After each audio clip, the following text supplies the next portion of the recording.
Hello everyone, this is the mind of Lilith and thank you for joining me today. I wanted to discuss this whole controversy regarding Ebony K. Williams' comments about not wanting to date a bus driver, okay? And, you know, Iyanla Vanzant spoke to Ebony a few days ago and she was asking Ebony if she would ever date a bus driver because Ebony was saying that the dating pool is trash. The men are not meeting the standards and expectations of women like her who were told as a child that if you went to school, got your degree, stayed attractive, slim, feminine, friendly, whatever, didn't have any babies out of wedlock, that basically the world was your oyster. So Ebony was like, okay, I fulfilled my end of the contract. I went to school. I'm not a single mother, right? I don't have any diseases. I still look good. Where's my counterpart? Where's my equal?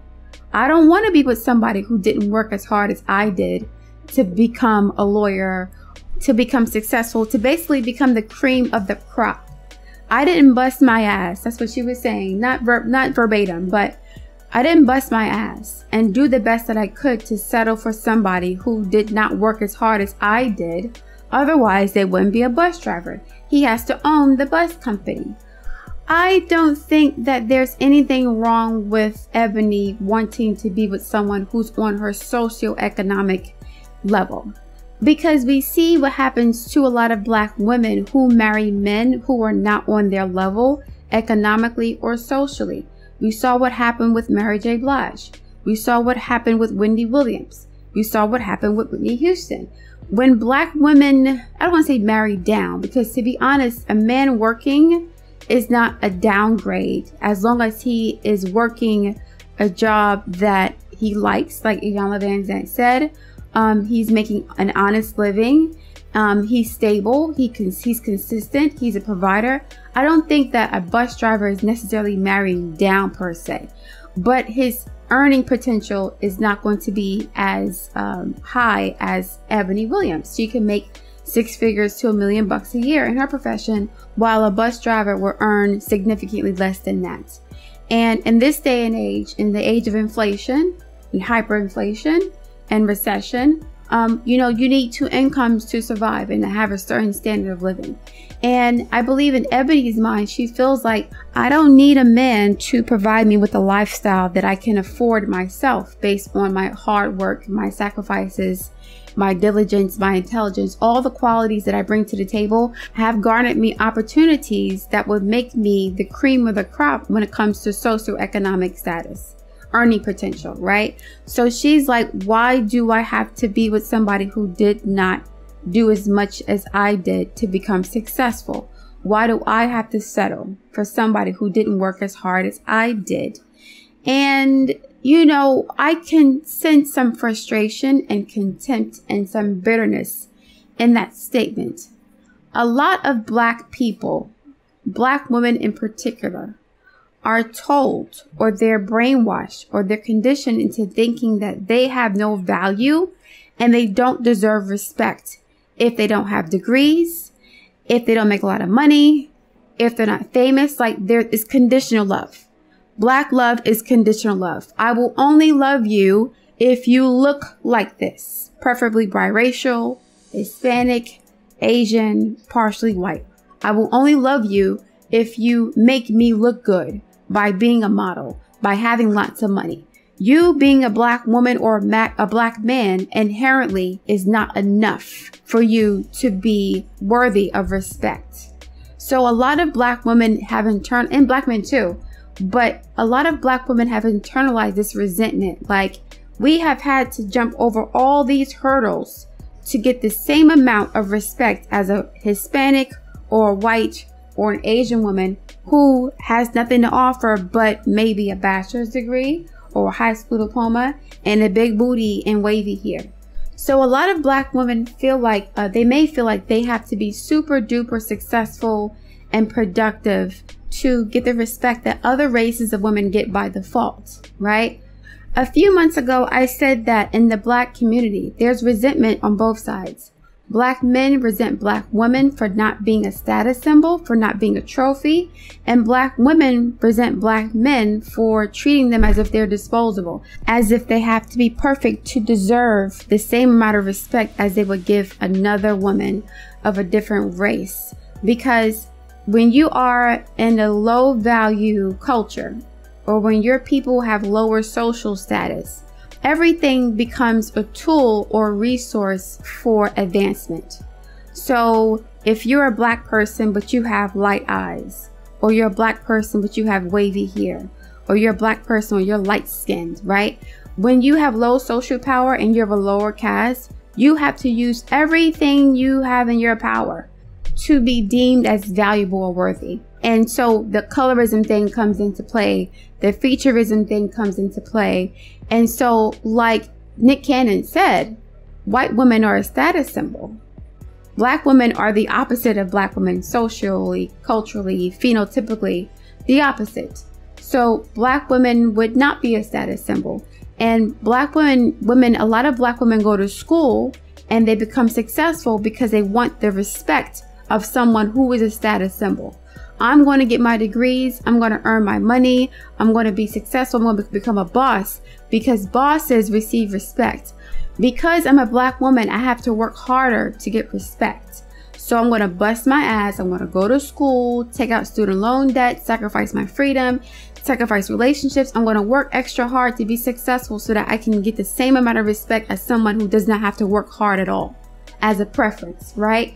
And I can sense some of that frustration and contempt in Ebony Williams's her tone. She sounds angry and a little bit bitter because she has to work extra hard to get the same amount of comfort and stability as races of women who don't have to do the same thing. If she were Hispanic or Asian or half white or whatever, she's something, some mixture. If she were lighter, fairer, more attractive even, she's not ugly at all, but she is not a supermodel, right? I think she feels like she went through all this stuff to get the respect of her peers and her community, only to be told that even at your best, you don't deserve to be with the best of your own community. You deserve to be with somebody who barely even tried as a Black woman. So you have white and Asian and Hispanic women who don't have degrees, who are, working as maids and nannies. Shout out to Tiger Woods' ex-wife, Elin. And they can marry a multimillionaire and live in a lap of luxury for the rest of their lives, right? Nanny, no degree, nothing. Here I am, Ebony Williams, a Black woman who's successful, who makes her own money, who's attractive, no kids, nothing. And I have to settle for a bus driver while Elin Nordegren, a nanny, gets to marry Tiger Woods with little to no effort. Why should I have to settle for a bus driver when Becky and Maria and Ling Ling and these other biracial, non-white, non-Black mixtures, they can just walk into a room and have the world handed to them? I spent 5, 6, 7, 8, 10 years in school, right? I'm speaking on behalf of Ebony and other women who think like her. I've spent all these years in school. I've sacrificed. I've busted my ass. I stayed in shape. I didn't have any kids. Why can't I have the same life that these women have, that I've worked hard for? Why is it wrong for me to want to live in a mansion if I'm willing to work hard for it? Like, I can afford a nice home by myself. I make, $500,000 a year. I can afford a mansion or a very nice home by myself. So why is it okay for society to tell me that after all of the hurdles and the hoops and the obstacle courses that they've put in front of me as a Black woman, to be deemed as respectable or worthy or desirable, where is my prize? Now, I don't know Ebony's personality, but she seems to be a lot. She seems to be somebody who is difficult to negotiate with or to compromise. She seems to be a bit, I don't want to say self-centered, but she seems to be a bit hard-nosed, stubborn, rigid, and she wants what she wants. So I don't think that her beauty or her credentials are the issue. I think it's her personality. But I think for her, in her mind, she's like, I've worked hard my entire life to afford the lifestyle that I currently have by myself, why should I settle for somebody who is not have the same work ethic? If we don't have the same work ethic or the same intellect and I can't have a conversation with you, I'm going to feel unfulfilled. I'm going to say this though. Ebony seems to be the type of woman, and I mentioned this earlier about some black women, who feels like their education and their credentials automatically makes them more valuable than the next person. Like they wear some black people, black men and women, I've seen them on LinkedIn. They wear their degrees like a badge of honor. Like it's almost like a branding. Like, look at me, accept me. I'm valuable now. I'm a human being. This degree has made me into a human being. Without this degree, I'm just a statistic. I'm just a slave. That's the sort of the feeling that I get when I look at these professional websites like LinkedIn. And I see like how the difference between the black posters and the white posters. It's a totally different energy. It's almost like I'm the first black this to get my degree and so on and so forth. So that becomes a part of their identity. It's almost like some of these, black people, and I'm speaking as a black person from the black perspective. I have a master's degree, so I'm not casting aspersions on anybody who has like an advanced degree. That's not an issue for me. It's just that the way that it's presented, it's almost like using the degree as like a shield or filter. It's almost like a stamp of approval by white America. Okay? I'm not saying that degrees are bad. I think that higher education is very important for our community. But the way that we utilize it is no longer about like service to community. It's about how can I use my degrees to differentiate myself from other black folk in order to be perceived as better than, or not as bad than, not as bad as, or good enough. This makes me good enough to be in this conversation. This makes me good enough to be respected. Like my degree makes me a human being, basically. It makes me an American citizen. Without that, I'm nothing. So that's the way that a lot of these people in our community interface in their relationships. It's like the first thing we ask is, what do you do for a living? Where did you go to school? Which is important. It is when it comes to like paying bills and living in a certain zip code. But I'm going to say this, and it may be controversial for me to say it, but I'll say it anyway. From my observation in my personal life and professionally, in the work that I do, personal, professional, my job, but professional is in the terms of the work I do for my clients. I noticed that alpha couples tend to cheat with people who they are embarrassed to be seen with. It's almost like these couples, the men and the women, they get married to somebody who's a trophy or a status symbol, right? Very 10th house energy. But then they end up cheating with somebody who is the opposite of that, who they would not want to claim in public, who they're ashamed of or embarrassed of, who they think they're better than. I don't think that's fair. So in my mind, if Ebony K. Williams got married and she stayed the same exact way, her personality didn't change, her expectations didn't change, her perspectives on things didn't change, I could see her marrying like her dream guy, only for the dream guy or her to get tired of that relationship that's based on money and social status and start cheating with people who they would never consider for a marriage, who they think they're better than. This is what Martell did with Arion. Martell did this with Arion. He married Melody because Melody was a trophy wife. She was beautiful, ambitious. He was part of a power couple. Will Smith did the same thing, and so did Jada Pinkett.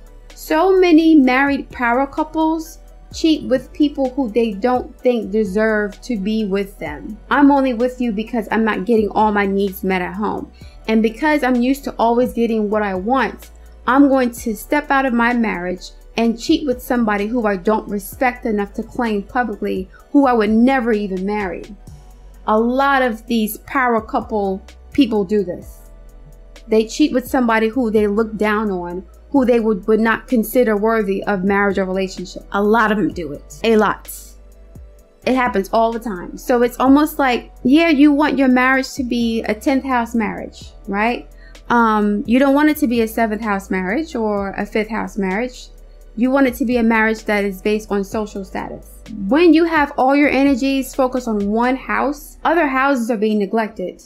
So yes, I look good with this person in public, but the nurturing and the respect and the warmth and the forgiveness and the empathy and the compassion is gone.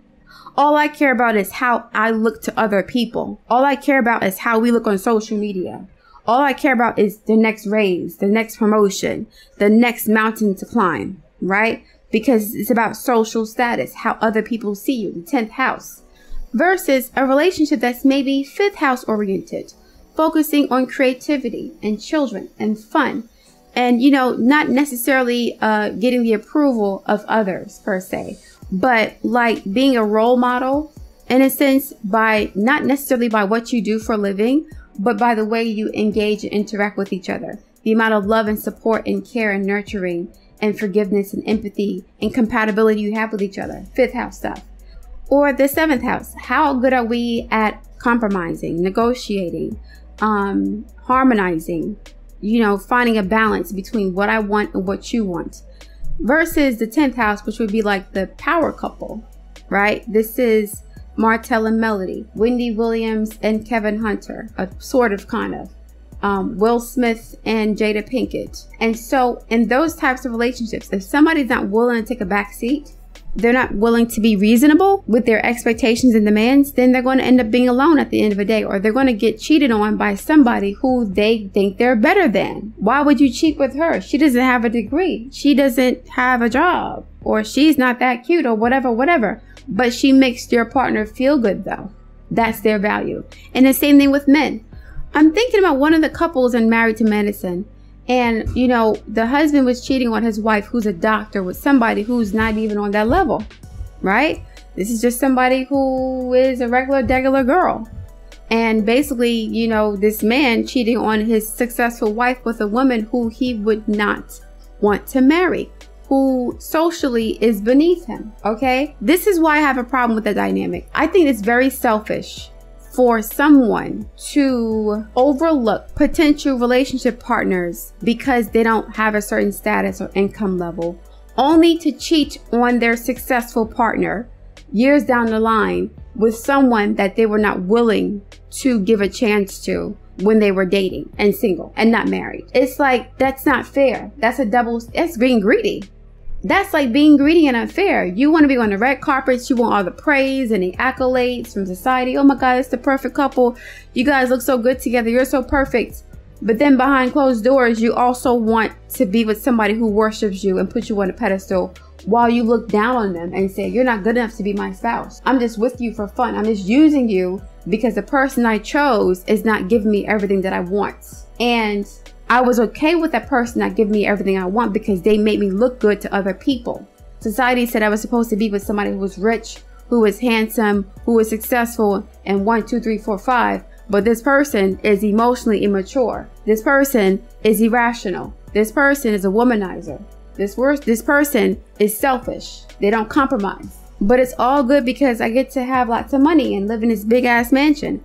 I did a tarot reading for Gemini for the month of May 2023. Some Geminis are going through this.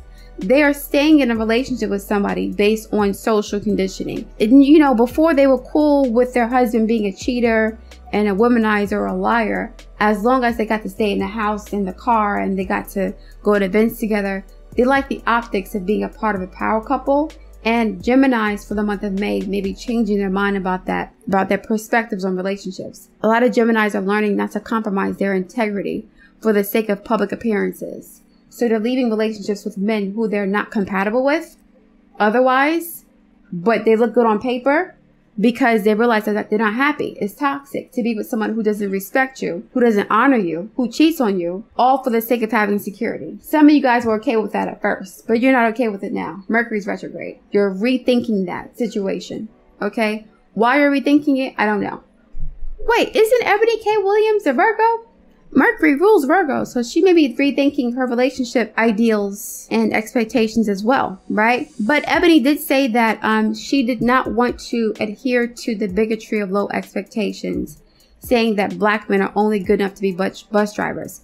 I do think that black men need to be more competitive on the job market, or as far as being providers. Too many black men are comfortable with being bums or pimps or leeches off of women. And so while I don't think that a bus driver is a bum, a bus driver is a great job for somebody who is working, who's making the same amount of money he's making. You know, if a bus driver is making $95,000 a year driving a bus in some major city, him being with a woman making $75,000 a year, that's $165 a year. That's a pretty decent income for two people with no kids. So that's not necessarily a bad thing, but for her, that's not going to work. Ebony worked really hard her entire life to have a certain standard of living that she can pretty much afford by herself. She doesn't need someone to do anything but marry her. I think she said she's going to get in vitro fertilization. I'm honestly dreading that because some women treat their babies like an accessory. I can just imagine how she will, I don't know, I can see, I don't even want to say what I want to see. Some women use children as an accessory to feel better about themselves and being alone. And I'm not saying she's doing that, but I can just imagine, because I remember reading about Ebony Williams' last relationship and why they broke up during the pandemic, and she was upset with him for spending time with his children during the pandemic, and she broke up with him because of that, because she was by herself. Well, children come before adults. That's what happens when you have children. They come before adults. And the fact that she couldn't understand that her boyfriend was willing to spend time with his children more than her, it's a red flag for most men. I will say this though, I do understand that she felt like he abandoned her and left her alone. But again, she wouldn't be alone if she had kids, if she had a husband. That's not his problem. Like, Ebony's ex-boyfriend had children with somebody else before he met her. So he had children with a woman who was willing to bear his children for him. Ebony did not bear children for anybody, so why would a person choose to be with her over their kids if she did not make that sacrifice to have the children with him? If she wanted someone to be with her during the pandemic, she should have established relationships that were solid enough to do that. She didn't do that. I think that was like an epiphany moment for her, like, wow, I'm really by myself and the world is burning down. That's why I think she is, you know, planning on having a child too, because at 40 years old, she's realizing that, yeah, my clock is ticking. I haven't found the person that I really want to be with yet. And to be honest, I'm going to say this, it may be wrong, but I'll say it anyway, I'm just speculating. Ebony seems like the kind of woman who would get married just to have a baby and then divorce within a couple of years, like Kenya Moore.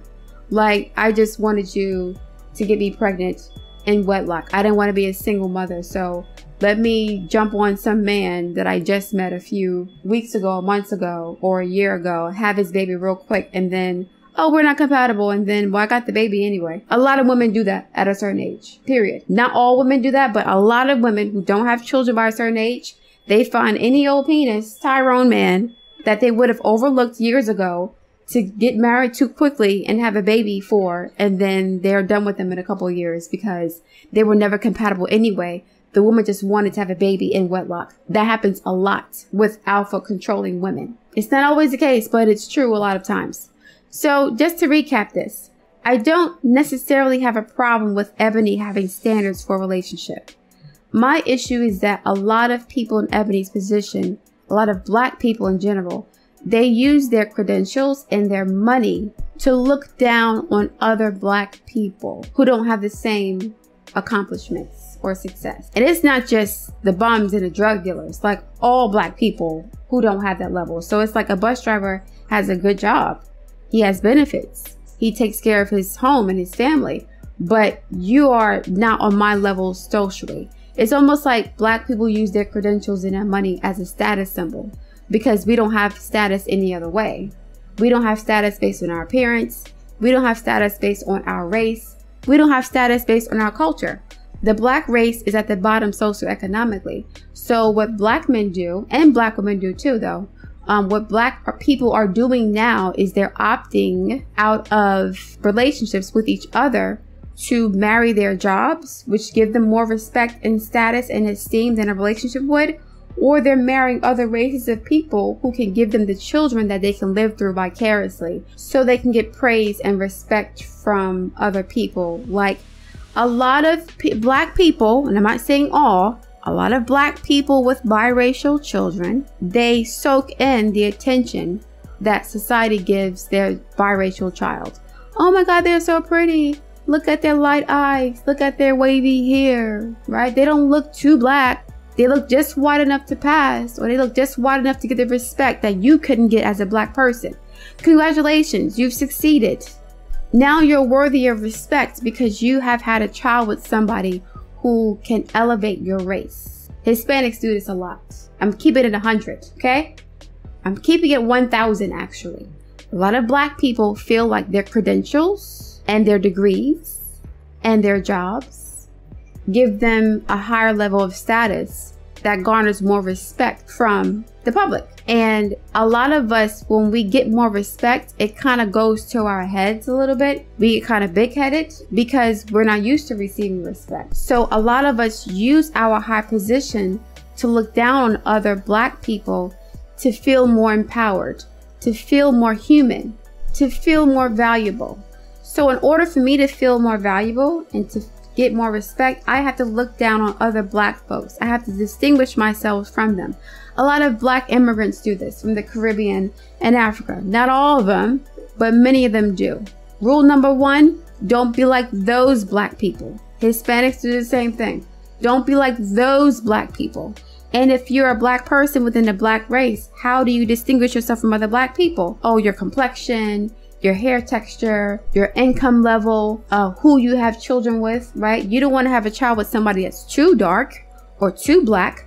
Black women and black men do this. A lot of black women and black men want a child with someone who can give them a trophy baby.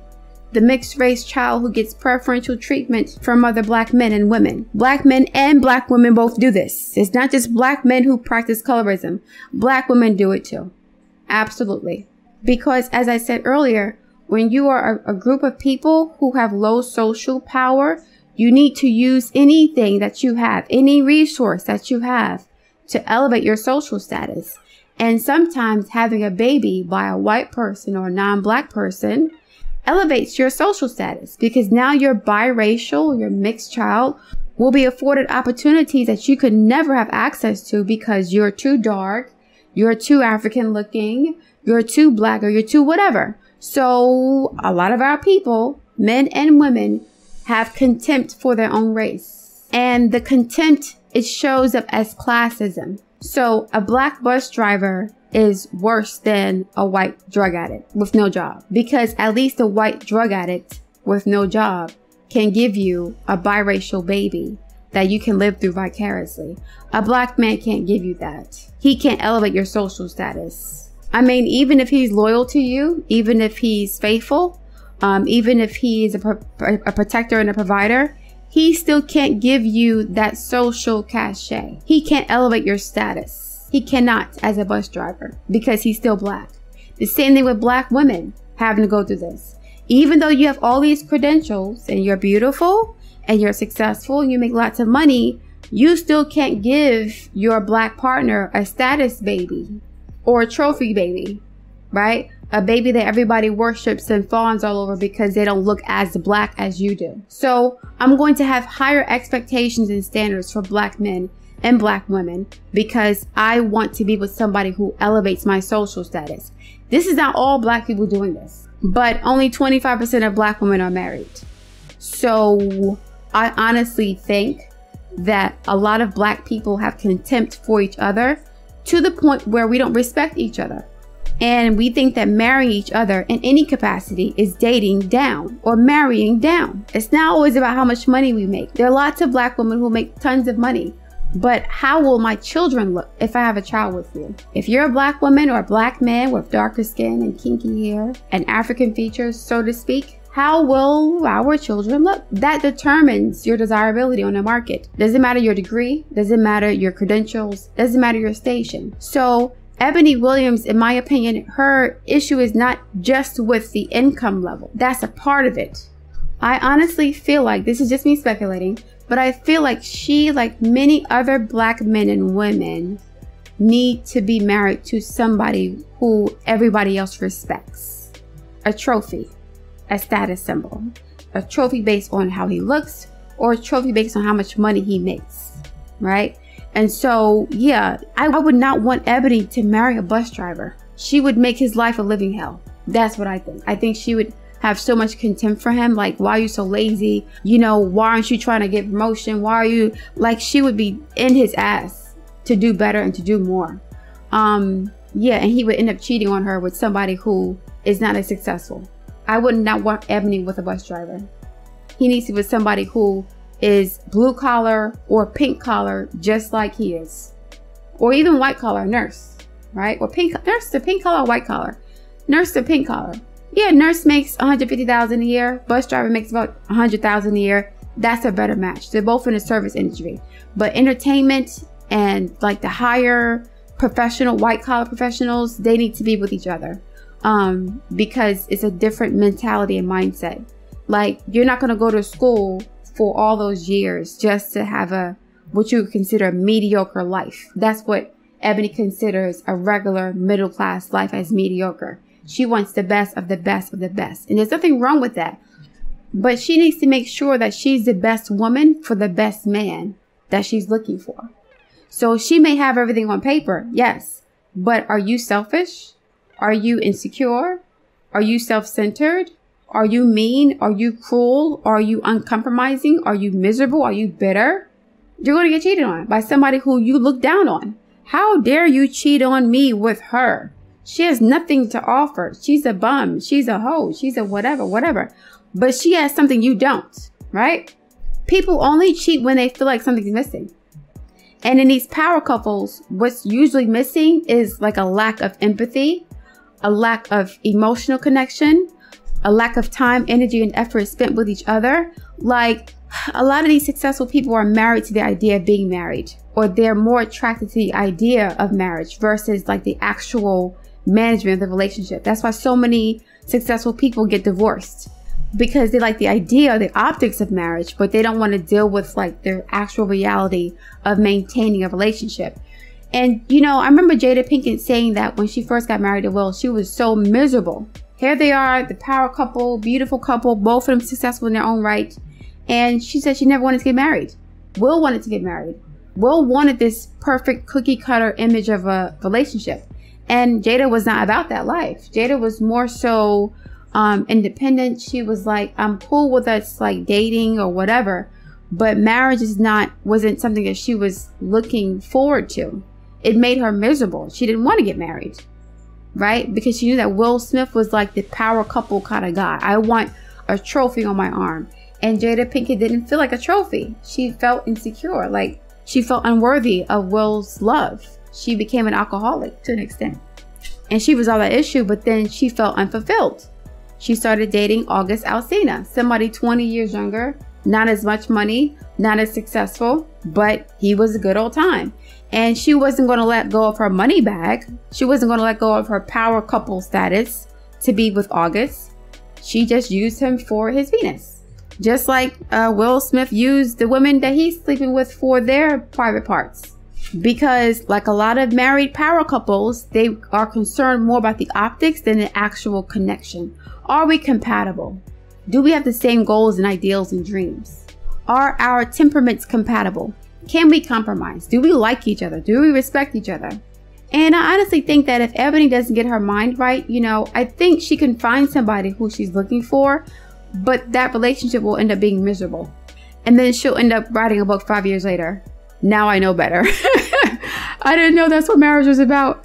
I came into the marriage with all these expectations. And then when I finally got the ring, I didn't think about the actual reality of being in a relationship with somebody and having to compromise and having to work together. I wasn't used to that. I was used to being a boss and being alpha. So it fell apart. Something like that. I could see her saying that 5 years after her divorce. Like, you know, like I don't see it lasting.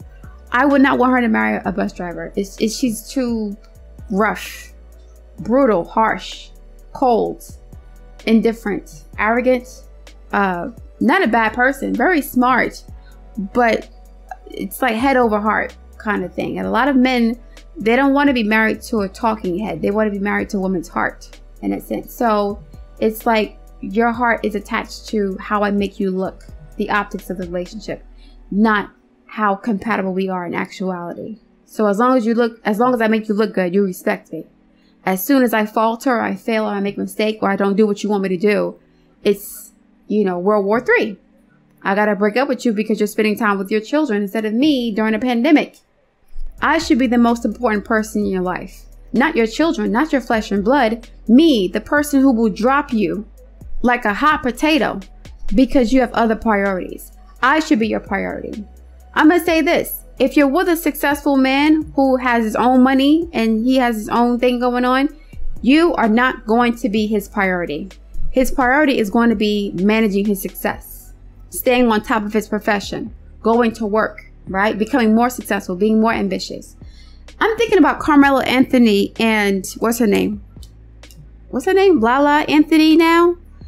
Lala Anthony was dating a degular guy while she was dating Carmelo Anthony. She left her degular guy for Carmelo Anthony. The dude with multi-million-dollar contracts, all the money in the world, status, everything, right? Ends up divorcing her because he didn't respect her. He cheated on her multiple times, had babies with different women. The mediocre guy that she was dating, who was willing to do whatever for her, she didn't respect him. And there were rumors that she started having fun on the side too.